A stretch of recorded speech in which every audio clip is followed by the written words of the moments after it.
এটা হচ্ছে তোর পুরোটা বারান্দা, বুঝছিস? ওই সাইডটা বারান্দা, হ্যাঁ, বারান্দাটা ঢেকে দিয়েছে আর কি পর্দা দিয়ে।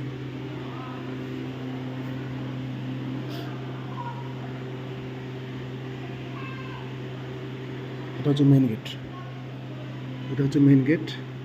মেন গেটের পর্দা দিয়ে। আর এই থাইটা বুঝছি এখান থেকে প্রচুর আলো আসে, হ্যাঁ। তো এখান থেকে ভাবতেছি কি যে এই জায়গাটা তোর ইয়া দিয়ে পর্দা দিয়ে ঢেকে দিয়ে, আর এখান থেকে রশি টানবো এই পর্যন্ত, রশি টেনে এখান থেকে পর্দা দিয়ে রুমের মতো করতে।